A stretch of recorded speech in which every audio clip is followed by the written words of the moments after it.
Hey beautiful souls, today I have the honor to sit with Susan Abraham from Susamma Talks, and in case you don't know her, she's one of the best English language influencers in Kerala. So Susan, welcome to English House. Hello, Sreekanth. So how Finally, are you we doing? meet. Yeah, finally. So I have got a few questions for you. Go ahead. Firstly, I've seen your videos and you come up with some really fancy words, and these Okay. words are totally alien to me. So I want to know about your content creation game. Okay. So, it's actually a trade secret. I usually don't say this to anyone. But then I watch a lot of these cheesy dramas and Korean dramas Korean and all dramas. of everything. I mean, the translation versions. Because I don't want to watch the actual language, so I go for the English one. So, what happens is that I think translation always challenges you. Because you have to go behind of these words, similar words that can replace the language. For example, a Korean language or a Hindi language. So if you come across something which is like, for example, in Malayalam, you come across something which is called Olakeda Muda, and you have to translate it into English. Imagine a Malayalam movie is being translated into English, and they figure out how to find out. So they have already done the work. We just have to go behind that work. So mostly I watch these dramas which are already being translated into English. So when I get the word, if I see something very new, something that I've never heard before, I look for the meaning. Surprisingly, I might come across something that we already use in Malayalam. So that's how you get these words. For example, you might have heard about Bashir, right? The writer, Yeah. Malayalam writer, Become a Pathumeda version. Huh. So he has written this word called Ende Tanga Kudame, Ende Ponnum Kudame. Okay. How do you translate that into English? My pot of gold. Sweetheart, Ah, maybe? So if the literal translation would come, it would actually come something like pot of gold, right? Yeah. Literal but translation, which that's is not more like a metaphor. exactly. So we'll have to use something like what you said, sweetheart or babe or whatever those words Yeah. are. I think languages are flexible because there won't be like the same word in a different language. So Exactly. we can be creative, and we just have to be sure that we convey the same meaning Yeah. or a similar meaning. Yeah. In that sense. So even I have a similar experience. I was watching a movie, and it was a Hindi movie, and the dialogue was "Mucho ko tav dena," and they write. The subtitles were something like twirling the mustache. Oh, okay. That's when I realized that it's twirling the mustache. That's Meesha പിരിക്കുന്നതിനെ twirling. twirling Oh, ആണെന്നുള്ളത്. Meesha Pirikkundanu. Oh, nice. Okay. Got a content for the next day. I've already made one Oh, video. you've made it up. Already. So, are you like proponent of the fact that for a language learner, how important is translation? Because basically, I am not a big fan of translation. That's my personal opinion. Yeah, I'm also not a big fan of translation because translation just it spoils the fun of the language actually. I think translation can be used as a medium which can help you to get into the right word, but it like you can say it's a triggering factor. It's something like you just use to begin it. So you can say a small pataka for something huge, but following translation, it's pakka boring. It's really boring. Because especially I said, Olakeda Muda. I mean, how relevant is that? Yeah, how in today's how context? can you say the literal meaning of it? A lot of people under my video, they came up with the word. So I had, before putting the meaning of the word, before putting the word, its usage, I had actually put a question to my followers asking, do you know what is the English of Olakeda Muda?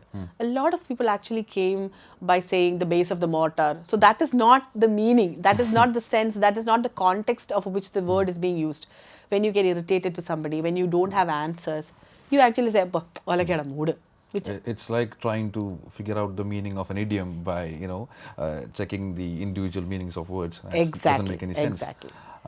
Similarly, another question I wanted to ask you is that I've heard you repeatedly say, bring back humanity and just maintain your decency in the comments. So why is that? Did you have any specific incident? Okay, let me ask you this question. Sreekanth, how bold are you? I think. Can you define your boldness? I think I would say I'm like pretty much okay with my boldness level. So Average. how much do you handle? How much bold are you when it comes to listening or coming across negative comments under your video? Like if it's something that I should address, then I would definitely give a reply. Otherwise, I would just ignore. That's what I do. Okay, and if it's a really bad comment which can affect others, do you remove it? Of course, I would. Okay. But thankfully, we've got so such a lovely audience here at English House, so we don't have to deal with that problem. Like, just being honest. Okay. So just imagine a film star or a celebrity or anybody who's actually active on a social media platform. Every morning they wake up and they hear these negative comments, not one, but thousands of them. So a lot of people say that I'm very bold, so I just delete them. Some of them I give an answer to, but the rest of them I just delete it. But the thing is, at the end of the day, you are actually worried about all those comments. You get upset. In a way, you're right, because our human brain has a tendency of finding out that negative comment. Like, there will be like 10 or 100 positive comments, but that one negative comment bothers us, right? That happens. Yeah. So imagine that is happening 365 days, every day. Every day waking up. It can take a toll on your mental health. Yeah. Exactly. So sometimes you actually, not sometimes, there is a possibility that the person can go into depression. There are two types of depressions. There is the one that you know that you're going through depression, which is fine, because you will definitely look out for help. There is another one which you don't know that you're actually going through depression, can end up in big time trouble. You might see them outside, they're very happy, they're superb, one fine morning they just end their life. Oh damn. Okay, so that is something that's not really good. So I have seen a lot of people doing that. I've seen a lot of people going through that. I've myself gone through that. I mean, 7 years back, I stopped my channel because of a negative comment that I received on my phone. So when I went through that situation for almost 7 years, I actually went through a really bad kind of depression. But one thing was that I knew that I was going through depression. So I did seek help. I got help and I came out of it. So depression is a word that's become very cliche these days. A lot of people use it so much that you don't really find it. It's quite depression. Everybody goes through depression. Sad, have this tendency to has this tendency to use the word depressed. I'm depressed. Yeah, I'm depressed. There is a word. There is a usage. But you know when you a synonym for sad. That's how they're using it. Exactly. Depression is actually something where you go through sleepless nights. I had 4 years of sleepless nights. I don't sleep in the night. That's one thing. I gained a lot of weight. I was 84 and I became 120 by just eating food and also unhealthy food.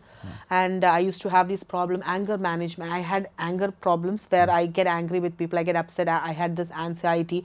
I used to shiver all of a sudden because I didn't know what to do. I used to have, I used to cry for reasons which I don't know why I'm actually crying for. So it's very bad. It was a very bad situation. So when I came across that situation, when I came out of it, I wanted to do something for everyone. I wanted to raise voice against online bullying. So I started an initiative which is called Let's Bring Back Humanity. The humanity has not gone anywhere, actually. The humanity is within everyone. Only thing is that it's hidden. You have to bring it out. You have to remind yourself that you're having something which is called humanity. So Let's Bring Back Humanity is not bringing back humanity. It is just a reminder of who you are and what you should be and what you should carry yourself to others who might be going through a lot of things. What's sleeping within. Exactly. All right. Cool. So now let's dive back. Let's go back in time and explore your English language learning process. Sure. That's something that our audience would love to know. Like, how did you become fluent in English? Definitely my parents is one of the reason why I've got this good education. My dad was working in Dubai and he decided to take us as a family to Dubai.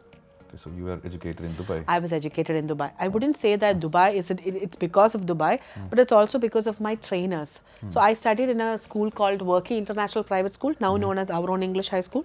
Okay, so it's a Sunny Worky group school, and the best part of that school was that the trainers that selected were always people who dreamt high. They used to dream about good job and high positions, not just jobs, but they had this huge vision of what the children or what the students should be. So they always injected that vision into us of you should not be just here, you should actually grow. Imagine you going for these, imagine you become a business magnate or a business tycoon. How would you go to a business meeting and how will you speak in English?